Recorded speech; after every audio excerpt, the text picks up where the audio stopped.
Aruna, the time don reach for me to start my tomato plantation. Abeg, give me better advice on how I go fit grow this crop and how I go fit use Indorama Granular Urea Fertilizer to sama better nutrients inside the tomato for yakata harvest. Your head dey there, Billy. Tomato na better crop wey dey grow well for dis country. Nigeria na the second largest producer of tomato for the whole Africa.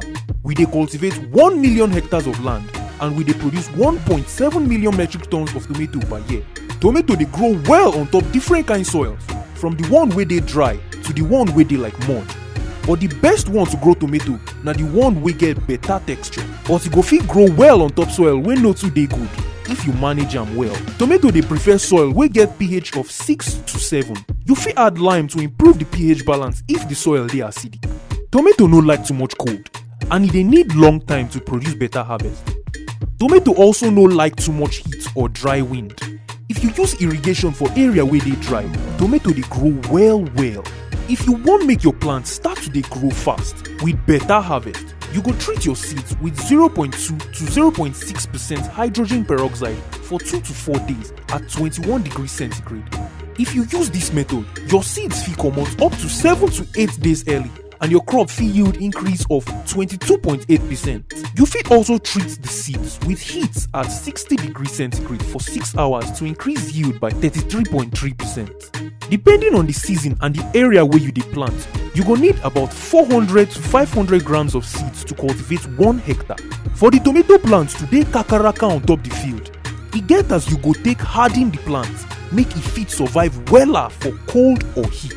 To do this one, you go raise the temperature to 40 degrees centigrade for 6 hours every day for 5 to 12 days.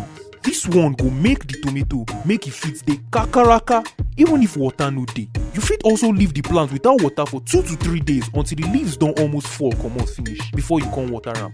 This one na make the plant become ajepako wey no fit die easily. After 4 to 5 weeks, the plant go don dey ready for transplanting. The best ones to transplant na the seedlings wey get 5mm diameter and up to 15cm height. You go transplant on top soil bed wey dem don raise comot from ground, wey dey 60 to 75cm wide with soil wey dem don break well. You go transplant late in the afternoon on top soil wey get good moisture. Tomato like fertilizer well o. E go need nitrogen, phosphorus and potassium. You go need 200 to 250 kilograms of nitrogen per hectare. That one na 9 to 11 bags of Indorama Granular Urea Fertilizer. Especially if rain dey fall well and you wan produce plenty tomatoes. You go apply quarter of the fertilizer when you dey plant. Then you go apply the remaining inside the next 6 to 8 weeks. You go come dey apply small fertilizer again for another 6 weeks or more. For strong roots and for the crop to grow well, you go need 40 to 60 kilograms of phosphorus per hectare. To get the best, sweet, round and red tomato, you go also need 100 kilograms of potassium per hectare.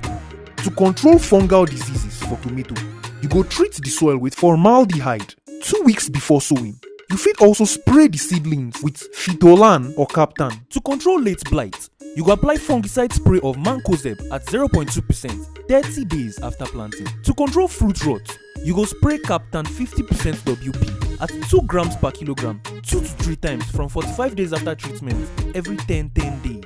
As for the pests, you go spray Malathion and Carbaryl every 10 days immediately you see say e don start dey chop your tomato leaves. To control epilacna beetles, you go spray Dichlorophoss at 0.1%. To control jassids, you go fit use any contact insecticide like Malathion at 0.05%. For the weeds dem wey no dey gree make nutrients reach your plants, you go apply Thylium 6E for weeds wey dey like grass and Talc E25 for weeds wey get broad leaf. Lasso at 1 kilogram per hectare dey help to comot weeds well. E get one weed wey dem dey call Orobranchi ramosi wey dey disturb tomato well. To control this one, e dey better make you spray pendimethalin well with the soil at 2.44 grams before you go transplant. Aruna, you don try for me again. With this Indorama Granular Urea Fertilizer, my tomatoes just dey grow yafu.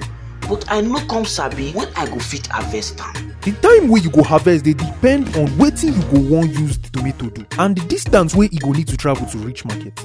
You fit harvest am when e never mature, or when e don mature but e still dey green, or when e don ripe well and e don turn red but e still dey strong, or when e don overripe and the fruit don soft. If you wan process the tomato, the best time to harvest am na when the fruit don ripe dey and e dey strong and red. Na that time the fruit go sweet well well. If you want better harvest with big healthy crops, use Indorama Granular Urea Fertilizer.